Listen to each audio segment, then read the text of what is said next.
Lo dijo en la primera hora. Muy bien, 7:39 en la mañana, ya mismo estará con nosotros aquí en nuestra cabina Yacu Pérez Guartambel, candidato a la presidencia de la República por la Alianza Claro que se Puede, integrada por el Partido Unidad Popular, el Movimiento Democracia Sí y el Partido Socialista Ecuatoriano. Antes, tomamos contacto vía telemática con Luis Mario Barzallo, exdirector ejecutivo de la Asociación de Municipalidades del Ecuador, AME. Luis Mario, ¿cómo le va? Bienvenido, buen día. Le saluda Fabricio Vela desde el noticiero A Primera Hora de Radio Sonorama. ¿Cómo está? No, Fabricio, un buen día para usted, para todos los compatriotas. Igual, un saludo. Estamos en una semana muy complicada, muy conflictiva en el tema político y sobre todo con varias dudas en lo que tiene que ver con la deuda a los municipios del Estado Central, ¿no? Quiero solidarizarme también, Fabricio, con las familias o familiares de todos los amigos de la política, todos quienes han sufrido atentados y han fallecido en las últimas semanas. Sin duda algo nunca pensado en el país. Gracias, Luis Mario. La semana anterior, el ministro de Economía y Finanzas, Pablo Arosemena, anunció el pago de una serie de obligaciones pendientes con los gobiernos locales. ¿Cómo está la deuda del Estado Central con las municipalidades? ¿Se ha logrado pagar, se ha logrado reducir la deuda o cuál es el estado real de esa deuda? Fabricio, la deuda es una preocupación, la deuda que tiene el Estado a los GACS, porque se vuelve cada vez impagable. Al momento supera los $1.000 millones. Es una deuda que no solo se genera en estos 2 años de funciones del Ejecutivo, sino viene arrastrada de varios años porque está sujeta a reformas de ley. Usted hace varios minutos hablaba del problema de las reformas legales. Exactamente eso pasa al momento. Nosotros, cuando estuvimos al frente de la AME, presentamos una propuesta de reforma al Código Orgánico de Organización Territorial referente a la distribución del recurso bajo el modelo de equidad territorial, porque es inequitativo y obviamente en varios casos complica la aplicación o el pago adecuado. En este momento la deuda conmigo es impagable y se va pagando a cuentagotas. Sumado a ello, una deuda que superaría los 300 millones de devolución del IVA. El Fondo Amazónico, patrimonio y varios rubros que están dentro de esta gran deuda. Solo de modelo de equidad territorial a la fecha son 400 millones. Complicado. A ver, le voy a leer lo que informó el Ministerio de Finanzas la semana anterior. Este es un comunicado de prensa que nos facilitaron el 4 de agosto. Gobierno paga deudas históricas, atrasos heredados se reducen $2.300 millones. Y dice: pago de 690 millones de deudas pendientes desde el año 2015, dentro de las que se destacan obligaciones por devolución de IVA, modelo de equidad territorial, competencia, riego y drenaje y convenios con el Banco de Desarrollo del Ecuador. Actualmente se está cumpliendo un cronograma de pagos acordado con los propios gremios seccionales por alrededor de 180 millones de dólares. Además, se han establecido mesas permanentes de trabajo para atención de requerimientos. Le pregunto si esto es así. ¿Cómo le ve usted? Sí, indudable, lo de las mesas técnicas es real.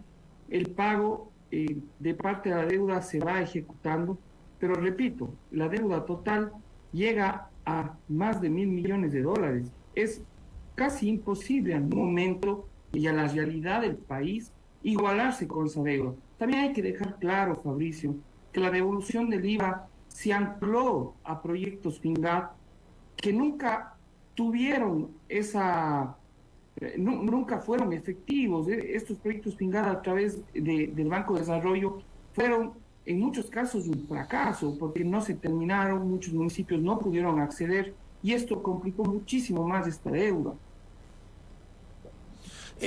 Pero a ver, este primer pago ayuda a aliviar la deuda, me imagino. Siempre, por supuesto, alivia a bajar esta deuda con los GACS. Pero mire, también, Fabricio, a la fecha, el 70% de municipios del país no tiene para pagar los décimos de agosto. No va a poder pagar el décimo porque obviamente no tiene recursos. Por los atrasos. Por los atrasos. ¿Y qué pasa con con la generación de recursos propios de las municipalidades? ¿No alcanza?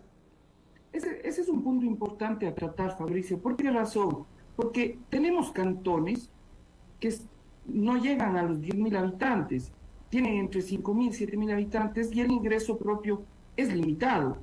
Y aquí vienen las cosas de la falta de análisis, la preocupación por el análisis al cantonizar localidades que están sujetas obviamente a conflictos populares.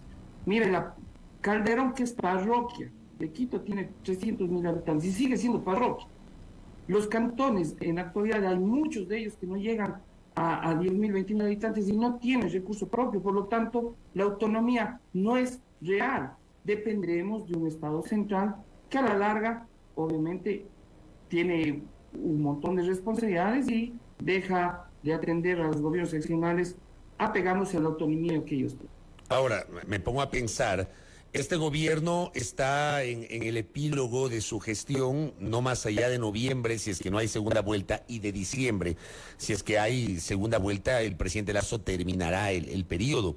¿Cómo va a cerrar el año? ¿Cómo ve usted en materia de estos atrasos a los gobiernos locales? ¿Y qué va a pasar el próximo año ya con el nuevo gobierno?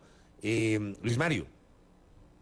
Fabricio, es importantísimo que los candidatos también hablen de este tema, que los candidatos puedan centrar su discurso en cómo van a hacer para poder generar a través de la coyuntura legislativa que se tenga con la nueva Asamblea Nacional para una reforma definitiva al COTAD. Es urgente que sea reformado este código, ya que está vinculado a ello la distribución de recursos. También apoyarse en los gobiernos seccionales para poder generar estas tasas de seguridad, que solo el 20% de municipios en el país tiene ordenanzas para poder apoyar en la seguridad en sus localidades.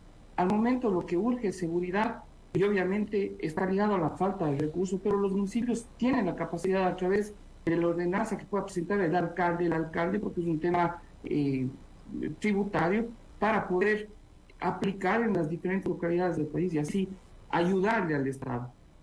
Es difícil que el gobierno saliente se iguale en la totalidad de deuda. Es más, ni siquiera el gobierno entrante en este año y medio va a poder igualarse en esta deuda, pero sí hay mecanismos para poder ayudarles. Ejemplo, a través de la banca pública, generemos proyectos reales de inversión, ¿sí?, para poder hacer paso de una parte de esta deuda, pero que los municipios no sean afectados en su capacidad crediticia, o que no se tome como un crédito, sino sea devolución real de sus valores.